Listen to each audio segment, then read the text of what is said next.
projects his will in his creations. He describes his one true existence, his existential set built by time. Created when interest is met by resistance, a poet is not born of plenty. He is educated by resonance, by the residue abandoned by challenge, a heart hardened by pestilence. The poet can see an inspiration, a random rationale driven by their soul, a gift to manipulate and maneuver expression, a willingness to be the hero or the fool. The poet does not write for acceptance, for financial independence or greed. He does not write to find friends or fame.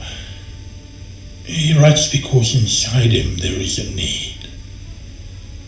A poet is neither young nor old in his heart.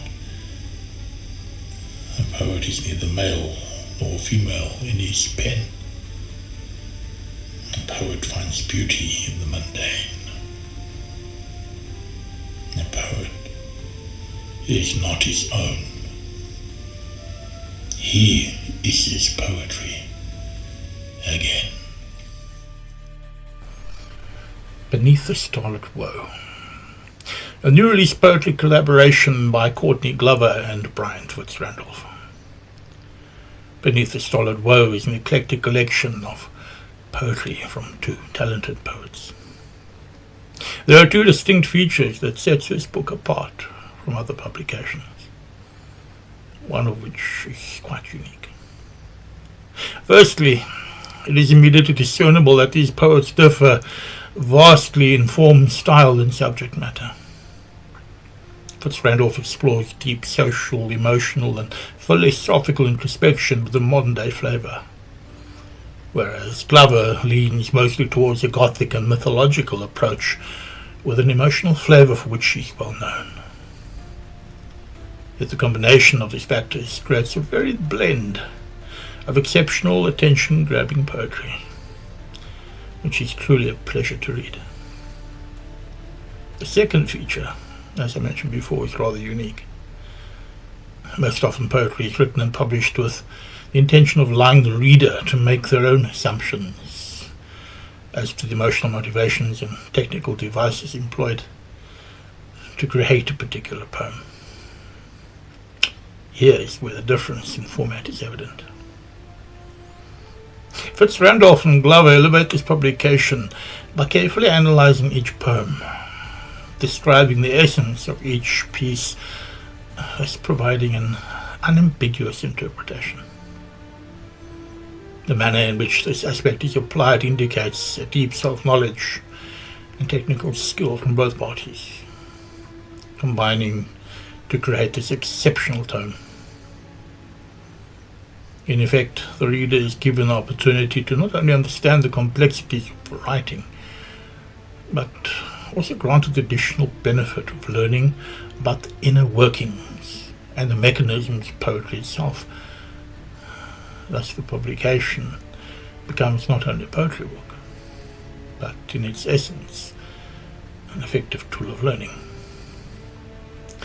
It is this feature that ties these two very different poets together in this publication by not emphasizing the differences, but by expanding in the interpretation on the similarities.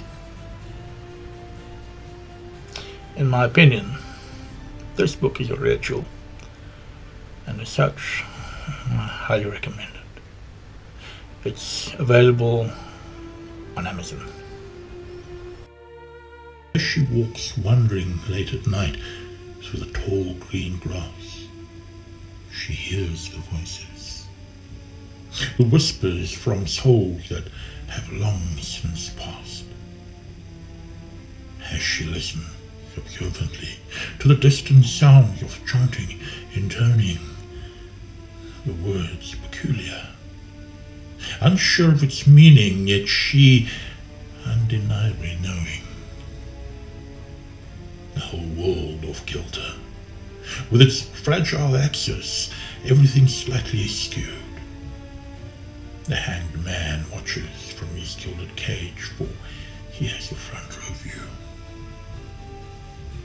As the scarecrow climbs down from his rickety lofty perch to join in the chorus of those at the abandoned and desolate candlelit church. A midnight mass of all lost souls, new and old, those undearly departed. The scarecrow stands atop the rotting pulpit, his words with malice imparted. As the moonlight filters through a rotten and dilapidated roof, like a broken halo of silvery gold, to shine upon our congregation of iniquitous, malignant vestiges and abhorrently corrupted souls.